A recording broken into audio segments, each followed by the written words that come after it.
오늘 보면 누가복음 20장 27절로 40절 말씀은 세금 납부의 정당성을 묻는 질문을 통해서 정치적인 올무를 놓으려고 했던 계략이 실패로 돌아간 이후에 이제는 사두개인들을 통해서 부활과 관련한 질문, 곧 종교적인 질문을 통해서 예수님을 곤경에 빠뜨리려고 하는 장면입니다.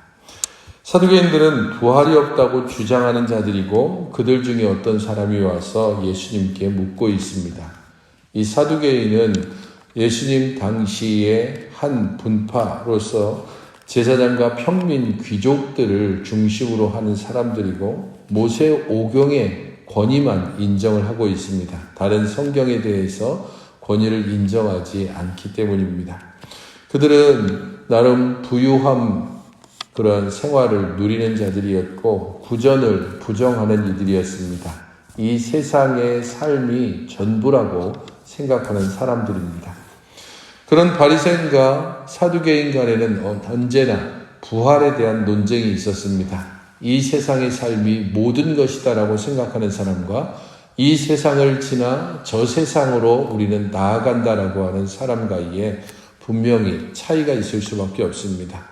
이 세상만 있다고 생각하는 사람은 이 세상 안에서 누릴 수 있는 모든 것들을 누리려고 할 것이고 저 세상을 바라보는 사람은 이 세상을 통하여 저 세상에서 분명한 판단이 있을 것임을 알기에 자기 욕심과 욕망을 따라 살지 않기 때문입니다.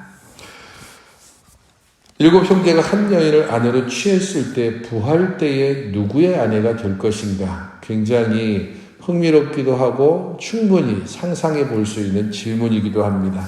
모세의 수원법을 따라서 형이 자식이 없이 죽으면 동생이 형수를 취해서 상속자를 세운다라고 하는 이 율법을 근거해서 질문합니다. 7 형제 모두가 자식이 없이 죽고 한 여인을 아내로 취했다면 만약에 부활한 후에 이들이 다시 만났을 때에 얼마나 우스꽝스러운 일이 있을 것인가? 과연 하나님께서 그런 일들을 만드실 것인가 질문하는 겁니다. 부활 이후에도 지금과 동일한 삶을 산다는 것이 이 질문에는 전제가 되어져 있습니다. 또한 이 세상의 혼인처럼 부활 이후에도 혼인하고 일부 일처제라고 하는 현재의 제도가 그대로 유지될 것을 이 질문에는 또 함께 포함시키고 있습니다. 여인이 처한 곤란한 상황, 모두가 다 부활해서 자신의 남편을 골라야 되는데 형제 7명이 다 자신의 남편이었다. 형제들도 곤란하고 가장 곤란한 것은 여인이 될 것입니다. 그렇기 때문에 부활의 소망이 얼마나 무의미하고 우스꽝스러운지를 이 질문에서는 이야기를 하고 있는 것입니다. 하나님께서 이런 곤란한 상황을 만드실 리가 없다고 하는 확신에 차서 예수님께 묻고 있습니다. 거기에 대해서 예수님께서는 두 세상에 대한 이해가 그들에게 없다라고 분명히 이야기하면서 이 세상에서는 장가도 가고 시집도 간다. 하지만 저 세상에서는 장가가고 시집가는 일이 없다라고 분명히 말씀하고 있습니다. 너희들이 이 세상의 제도와 법을 가지고 저 세상을 이해하려고 하니까 저 세상에 대한 소망을 제대로 가질 수 없다는 겁니다. 35절부터 36절은 그래서 부활 이후에 나타나는 인간관계의 변화에 대해서 말씀을 하고 있습니다. 먼저는 모든 사람이 부활 후에 하나님의 복에 동참하는 것이 아니라는 것이 말씀의 중심입니다. 죽은 자 가운데서 부활함을 얻기에 합당히 여김을 받은 자들은 장가가고 시집가는 일이 없다라고 말씀하고 있는데 이것은 모두가 부활한다라는 것이 전제가 되어 있습니다. 하지만 어떤 이들은 하나님의 복에서 제외된다는 겁니다. 곧 모두가 다 부활합니다. 하지만 어떤 이들은 하나님의 복에 들어가지만 어떤 이들은 하나님의 복에서 제외되는 일이 있습니다. 또한 장가가고 시집가는 것이 부활 이후의 삶에서 한 부분을 차지하고 그것이 중요한 제도가 되지는 않는다는 겁니다. 이 세상의 삶의 방식과 저 세상의 삶의 방식은 분명히 다릅니다. 저 세상에서는 이 땅에서와 같이 자녀를 낳고 가정을 꾸리고 하는 그런 일들이 없이 결혼이 더 이상 필요치 않다는 겁니다. 왜냐하면 부활 이후에는 더 이상 죽지 않기 때문입니다. 청사와 동등하고 하나님의 자녀가 된다라는 것은 부활 이후에 그때에는 하나님을 아버지로 모신 모두가 다 하나님의 자녀가 됩니다. 우리가 이 땅에서 가정이라고 하는, 그래서 그 안에서 부부와 자녀의 관계들로 연결되는 것은 언약의 자손의 이어짐과 연결이 되지만 저 세상에서는 언약의 자손이 더 이상 하나님께서 태초부터 정하신 모든 믿음의 자녀들이 그때에는 완성이 되기 때문에 더 이상 자녀를 낳고 하는 일들이 없고 모든 사람들이 부부관계로서 맺어지는 것이 아니라 형제와 자매로서 하나가 되어지기 때문입니다.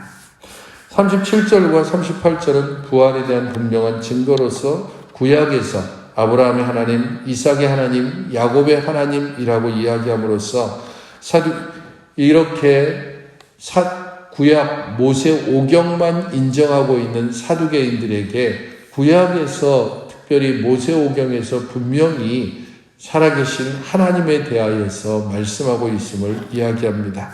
곧 하나님은 죽은 자의 하나님이 아니고 살아있는 자의 하나님이다.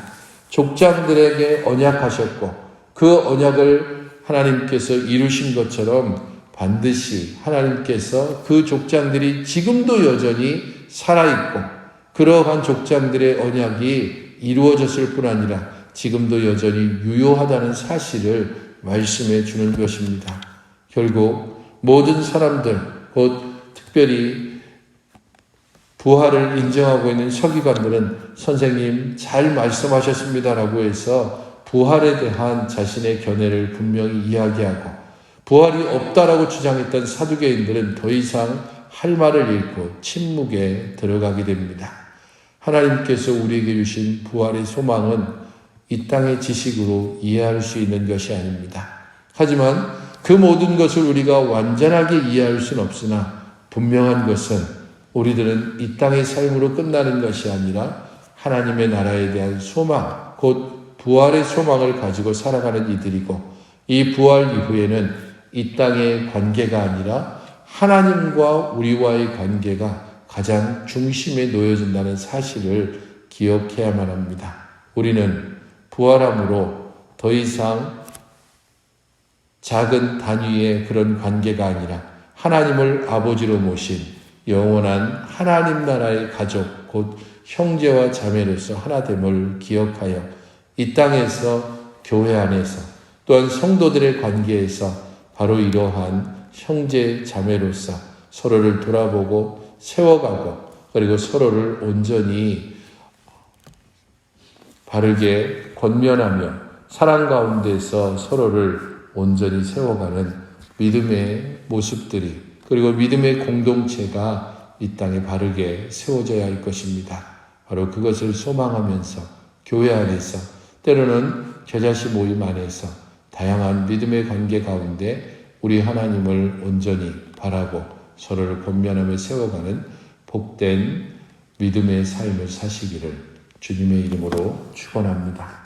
기도하실 때에 부활의 소망을 온전히 붙잡고 부활의 기쁜 소식을 전하게 해달라고 기도하시고 살아있는 자의 하나님 그리고 우리에게 복 주시는 예수 그리스도를 힘입어서 믿음으로 살아가게 해달라고 기도하시기 바랍니다.